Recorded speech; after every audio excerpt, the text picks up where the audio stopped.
ቅድስት አርሴማ ማለት ምን ማለት ነው?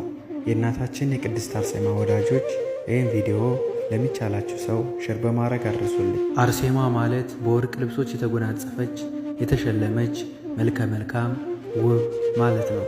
እናታችን ቅድስት አርሴማ ከ27ቱ ቅዱሳን ደናግል አንዷ ሰማዕት ናት። የእናታችን የቅድስት አርሴማ የትውልድ ሐረግ እንደሚከተለው ነው። አባቷ ከነገሥታት ወገን የሆነ ስሙ ቴዎድሮስ ይባል ነበር። እናቷ ደግሞ ከቤተ ክህነት ከካህናት ወገን የምትሆን ልዕልትና ክብርት የሆነች አትኖሲያ ትባል ነበር።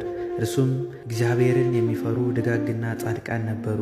ነገር ግን ልጅ አልነበራቸውም። እስከ እርጅናቸውም ድረስ መካንም ነበሩ።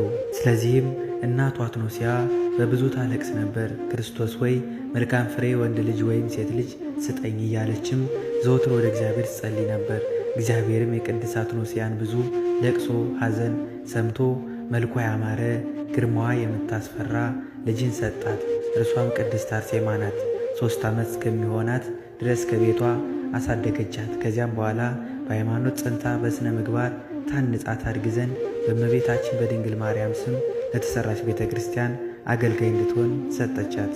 ይቺ ያማረችና የተወደደች ብላቴና 15 ዓመት ሲሆናት እናት አባቷ ለትዳር አጯት። እርሷ ግን ይህ ዓለም ንቃ ክርስቶስን በድንግልና ተከተለች። በዚያም ጊዜ ከሃዲው ንጉሥ ዲዮቅልጣኖስ በሰይጣን አነሳሽነት ተገፋፍቶ በአገሩ ላይ በመልኳና በደም ግባቷ እጅግ ያማረች ሴት እንዲፈልጉለት አዋጅ ነገረ። በሰሌዳም መልኳና ቅርጿን ሁሉ ስለው ያመጡለት ዘንድ ሰዓሊዎችን አዘዘ።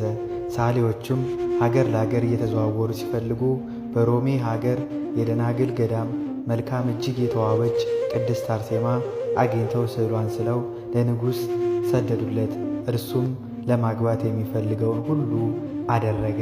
በአንዲት ከተማ መከራ ቢያጸኑባቸው ወደ ሌሊቱ ከተማ ሽሹ እንደተባለው እናታችን ቅድስት አርሴማ ከዚህ ሰይጣናዊ ድርጊት ለመሸሽ ስትል ወደ ንጉሥ ድርጣዶስ የግዛት አገር ወደ አርመንያ ሄደች። በዛም በሄደችበት አገር የጣዖት ካልሰገዳችሁ በማለት ብዙ መከራና ግፍ ይደርስባቸውም ነበር። እናታችንም ሰላም ለእናንተ ይሁን እያለችም ተጽናናቸው ነበር። ብዙ ገድልና ተአምራትን ከፈጸሙ በኋላ ቅድስት አርሴማ እነዚያ የሮም ወታደሮች እንግዲህ የታዘዛችሁትን ፈጽሙ አለቻቸው። ወገቧንም ታጥቃ ልብሷንም በትምህርተ መስቀል አምሳል ለብሳ አንገቷን ከፍ አድርጋ ለሰይፍ አመቻቸች። እርሱም ወደ አንቺ መቅረብና አንገትሽንም መቁረጥ አልቻልንም፣ ከግንባርሽ ላይ ያለውን የተሳለውን ትምህርተ መስቀል አስፈርቶናል፣ ግንባርሽን ሸፍኝልን አሏት። የምሸፍንበትን ቁራጭ ልብስ ስጡኝ አለቻቸው። ወታደሮችን በሰጧት ቁራጭ ልብስ ራሷን ተሸፈነች።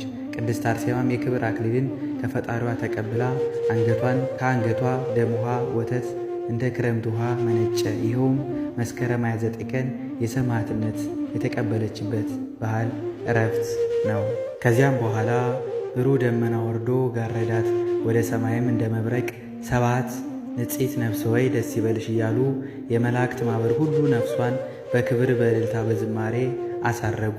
መንግሥተ ሰማያትም የክብር አክሊልን ተቀበለች። ይህም በታኅሳስ 6 ቀን በቅድስት አርሴማ ቅዳሴ ቤት የሚከበርበት የ27ቱ ቅዱሳን ሰማዕት መታሰቢያ ነው። የእናታችን የቅድስት አርሴማ ረድኤት በረከት ከሁላችን ጋር ይሁን፣ አሜን።